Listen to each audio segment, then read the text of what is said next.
You're listening to the Codependent Millennial Podcast, Episode 2, Managing Boundaries in Quarantine.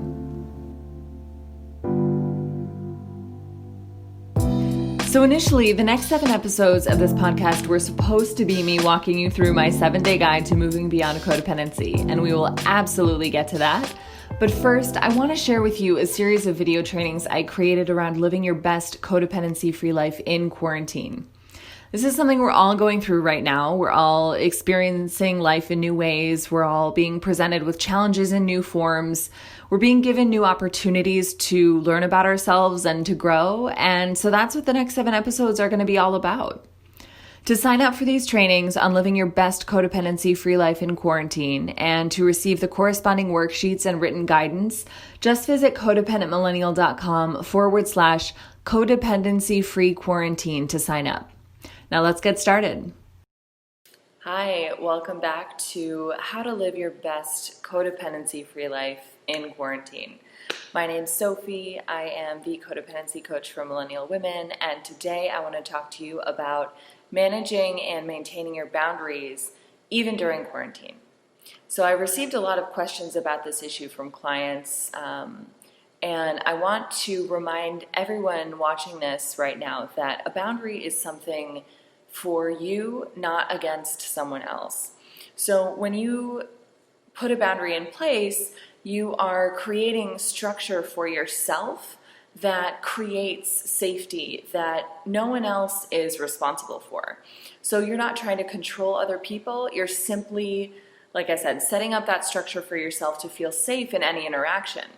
You are responsible for your own boundaries, which is a beautiful thing. You try to put your boundaries and your well-being and your happiness in the hands of someone else, and that didn't work. This is one of the hallmarks of codependency, is when we try and make other people responsible for how we feel, when we try and make other people responsible for maintaining our boundaries when we are too uncomfortable or too afraid to do so ourselves. So I am so happy for you that you have this opportunity now to finally learn this skill if you have not yet already learned it. This is a perfect place for you to really learn how to create boundaries that serve you, how to set them even when it feels impossible, even when people around you don't support them, and how to support yourself through that process. So let's get started. So something I hear a lot is, it feels impossible to maintain this boundary in quarantine. I'm quarantined with someone that I'm setting a boundary with, and it just seems too hard. It's just not worth it. It would just be easier for me to go along with whatever they wanted me to do than to try and quote unquote fight back and maintain my boundary, to uphold that boundary. And what I want to say to this is, it might seem simpler or more comfortable in the moment to appease someone else by bending your own boundaries and abandoning yourself in that way, but you do need to look at the long-term effects of this. So how are you affecting your own relationship with yourself when you do this? In what ways is your relationship with yourself being eroded when you choose slight comfort and other people's comfort over your own well-being, over the boundaries that you've already set for yourself? This is a decision you made. You decided on a boundary that you wanted to set in a relationship, and when the going got hard, you sort of left yourself high and dry. So think about the longer-term effects of choosing comfort in the moment over the discomfort, but more self-honoring activity of actually upholding that boundary. And when you take it there, when you think of it in those longer-term perspectives, you'll often find that you are willing to sit with the present discomfort in order to preserve your own self-trust, in order to preserve the relationship you have with yourself in the long term. And this is a choice you get to make every day. You can wake up and decide otherwise, and you can wake up the next day and decide that you'd like to maintain that boundary again. But just make sure to understand why you're doing everything you're doing and like your reasons for doing so. Have your own back, support yourself. That's another issue that I want to talk about, is a lot of times people are very worried about maintaining boundaries that are difficult because they don't feel supported by the people around them. And of course, this is natural because boundaries aren't something that you create in order to serve others necessarily. Boundaries are something that you create to benefit you. And a lot of times the people around you are resistant to the boundaries that you're setting, even though they're healthy for you. Even if this person, loves you and cares about you, it might be hard for them when you set a boundary because it's not the way that they're used to interacting with you, or it's not the way that they're used to having you in their lives. So the best part about this is, once again, you get to learn how to deepen your relationship with yourself, how to come back to yourself, how to support yourself throughout this process, even when the people around you don't understand it, don't like it, aren't happy with it, don't want you to keep doing it.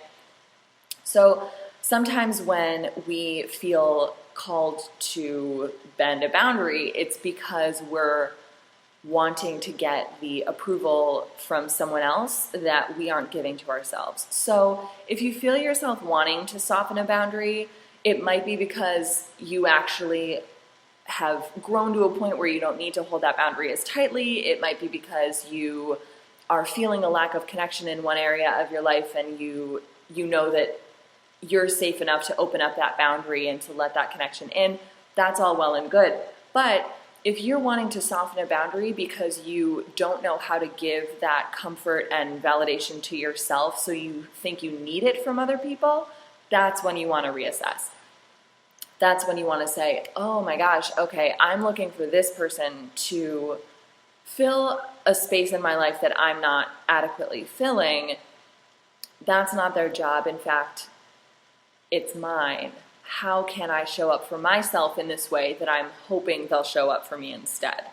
You're trying to get this hit, this easy fix of approval or love or permission or validation from this other person by bending your boundary, when you could actually just give that to yourself instead. You just aren't practiced at it, so it doesn't feel as easily accessible right now.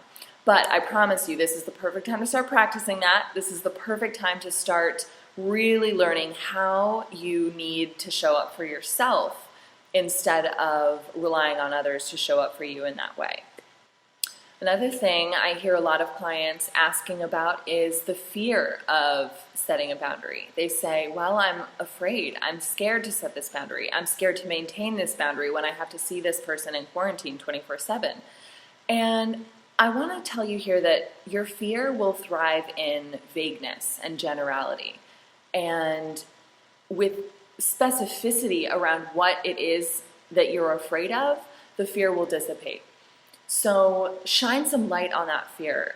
Bring it out into the open. What exactly are you afraid of? Are you afraid of the discomfort? Are you afraid of violence, perhaps? Are you afraid of ridicule? Are you afraid of being told you're being too much? Are you afraid of your own judgment of yourself? Are you afraid? I mean, that's a huge one. Are you afraid that if you try and set and maintain this boundary, even when people around you aren't in support of it, that you yourself will feel shame or will feel judgment towards yourself? So get really specific about what it is that you're afraid of happening when you set and maintain this boundary in quarantine. And ask yourself, is this true? Can I handle this? How can I work around this? How can I show up for myself in this way so that I can maintain the boundary and dissipate the fear? A lot of times the fear is coming up because you are doing something uncomfortable, and of course your brain is going to try and keep you safe, or what it perceives as safe, by telling you that the discomfort is a sign that you're doing something bad. That the discomfort is a sign saying, turn back here, go no further. But with boundaries, this is often the opposite. Oftentimes when you set boundaries and there is discomfort, it means that that was a boundary that you really needed to set, and that was a really good decision for you. So just check in with yourself which one it is. And again, Whatever your reasons for doing something, get clear on those reasons and make sure you like those reasons. So, to bring our lesson on boundaries in quarantine to a close, I want to remind you that boundaries are something you put in place to benefit you, not to oppress others, that boundaries are always your responsibility and that is a beautiful thing, that boundaries are not necessarily always going to be accepted happily and lovingly by people around you, but that is okay. Whatever discomfort you're feeling around that, you can handle it, I promise. You can show up for yourself in whatever way you need to. You can support yourself through this process, and in doing so, develop this incredible, trusting, loving, strong relationship with yourself that will further prevent you from ever having to rely on other people in a way that would encourage you to abandon yourself and bend those boundaries that you've set in place. So I commend you for doing this work. It's hard work, but I'm so proud of you, and you should give yourself a round of applause as well for doing this work, for setting these boundaries, for maintaining them even when it feels hard, even when it feels impossible, even when it's uncomfortable. You're sticking with it, and I know that you'll feel appreciation for yourself once you do this. So make sure to visit the website codependentmillennial.com. You can sign up for all of the emails to receive the PDFs, the worksheets that go along with all of these emails.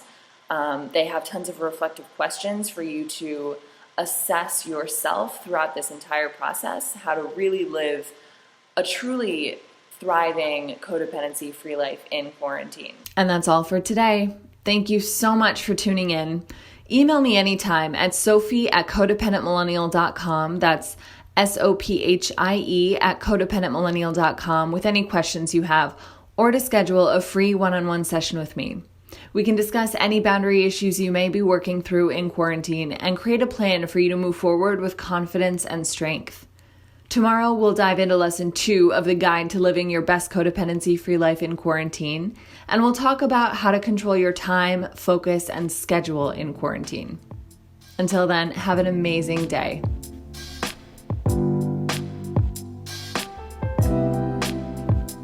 If you liked what you heard in this episode, join me over on Instagram at Codependent Millennial for more tips on how to move beyond codependency and build a life you truly love.